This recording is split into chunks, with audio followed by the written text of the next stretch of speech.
Bienvenue dans cette nouvelle vidéo dans votre chaîne YouTube MathPSW. Nous allons continuer nos séries d'inégalités après l'inégalité des mauvais élèves. Donc là, on va attaquer l'inégalité triangulaire. Et là, on a deux applications. On va essayer de les résoudre dans cette vidéo. Donc pour la première application, ici, on va utiliser donc une inégalité stricte. Au lieu de l'inégalité large, on a ici sur le théorème, c'est-à-dire sur la définition. Et maintenant, pour cette première question, on demande de démontrer que A divisé par B plus C plus B divisé par A plus C divisé par A plus B est inférieur strictement à 2. Donc là, en fait, avec A, B, C qui sont les côtés de notre triangle ABC. Ce qu'on va faire ici, on sait que si on a A sur B plus C, on sait que c'était aussi égal à 2A sur 2 facteurs de B plus C, c'est-à-dire en multipliant partout par 2. Et là, on aura 2A sur B plus C plus B plus C, parce qu'on a B plus C deux fois. Ainsi, on sait que ce terme-là est inférieur strictement à 2A sur A plus B plus C. Pourquoi? Parce qu'on sait que A est inférieur strictement à B plus C. On peut le voir d'une autre manière. En partant d'ici, c'est-à-dire A inférieur à B plus C, là on sait que si on ajoute partout B plus C, on aura A plus B plus C. Là aussi, on va ajouter B plus C. Donc là, c'est un C plus B plus C. C'est-à-dire qu'ici, on aura 2BC qui est égal à 2 facteurs de B plus C. Ici, on a A plus B plus C qui est inférieur à 2 facteurs de B plus C. Si on passe maintenant par les inverses, c'est-à-dire qu'en utilisant l'inverse, on aura 1 sur 2B plus C. Il sera inférieur à 1 sur A plus B plus C. Et là, en multipliant par 2A, or on sait que comme les côtés du triangle sont positifs, donc A est positif, B est aussi positif et C est positif. Donc en multipliant par 2A, on aura ici, en multipliant par 2A sur 2B plus C, il sera inférieur à 2A sur BA plus B plus C. Donc ce qu'on a ici tout à l'heure. On a donc A sur B plus C, on sait que c'est inférieur à 2A sur A plus B plus C. On va faire de la même chose par analogie pour les autres, c'est-à-dire on aura aussi B sur A plus C. Il sera inférieur à 2B sur A plus B plus C. Et aussi C sur A plus B, il sera inférieur à 2C sur A plus B plus C. Donc là, on a trois relations, 1, 2 et 3. Et donc, on va faire la somme de ces trois relations. Donc, en faisant la somme, on aura A sur B plus C plus B sur A plus C sur A plus B. Ou bien même, on peut l'écrire en bas. Ça sera beaucoup plus clair et beaucoup plus simple. Donc là, je vais l'écrire ici en bas. Donc là, c'est un B, ce qu'on a ici. Ici, on a un B. Alors ça, il sera inférieur à... Donc on va faire la somme aussi membre à membre 2A sur A plus B plus C plus 2B sur A plus B plus C plus 2C sur A plus B plus C.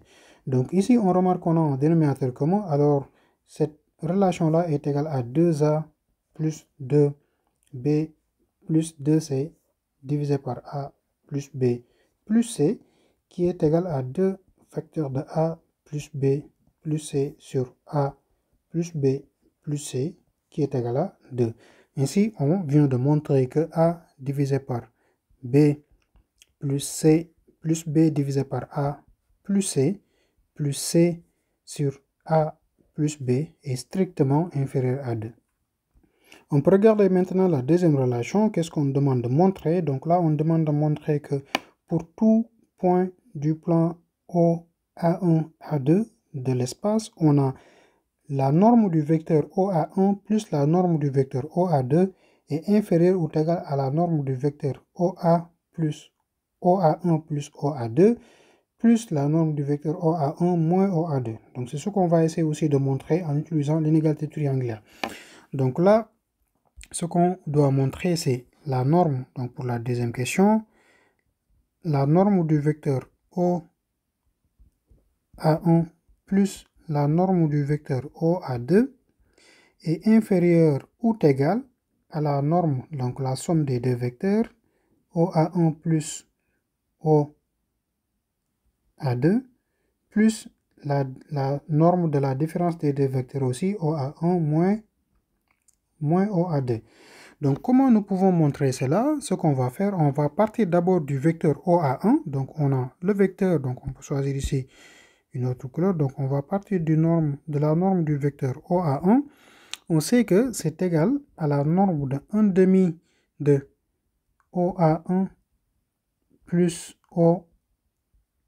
OA2 plus 1 demi de OA1 moins OA2.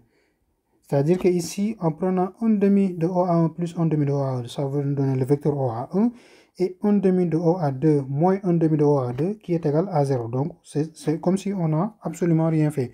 Or, on sait qu'ici, on a la norme de A plus B. On sait que cette norme-là, par le produit scalaire, est inférieure ou égale à A plus B. C'est-à-dire c'est inférieur ou égal à 1 demi la norme de OA1 plus la norme de OA2 plus 1 demi la norme de OA1 moins la norme de OA2. Donc c'est ce qu'on a utilisé ici, le produit, en fait, l'inégalité triangulaire. On va faire aussi de même pour OA2, le vecteur OA2. On sait que c'est égal à 1 demi. Donc là, on a la norme de OA2 plus OA1. Là aussi, plus 1 demi OA2 moins la norme de OA1. Donc là aussi, en utilisant le produit scalaire, donc on aura qui sera inférieur ou égal à 1 demi la norme de OA1 plus la norme de OA2. Donc là, on a utilisé ce qu'on appelle la commutativité.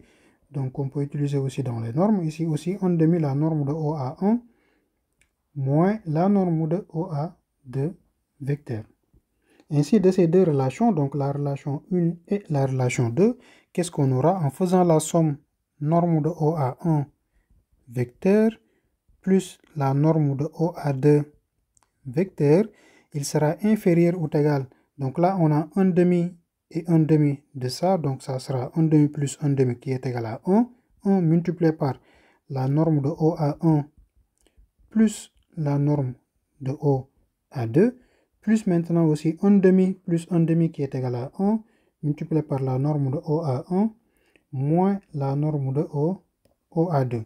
Donc ainsi, on vient de montrer que la norme de OA1 vecteur plus la norme de OA2 vecteur est inférieure ou égale à la norme de OA1 plus la norme de OA2 vecteur plus maintenant la norme de OA1 vecteur moins la norme de OA2 vecteur qui est l'inégalité triangulaire pour les normes, donc pour 3 points O, A1 et A2 de l'espace. C'était tout pour cette vidéo et pour une prochaine vidéo sur les inégalités, notamment les inégalités triangulaires, en utilisant l'inégalité triangulaire. Donc nous allons voir ces deux inégalités. Donc là, on a une inégalité pour tout réel x, y qui sont strictement supérieurs, en fait strictement positifs, différents de 0. La relation qu'on a ici est de déterminer aussi pour une prochaine vidéo le minimum de cette expression qui sera aussi une inégalité qu'on va voir, vu qu'on doit déterminer quel est le minimum de l'expression qu'on a ici avec a et b qui sont aussi des réels qui sont strictement positifs.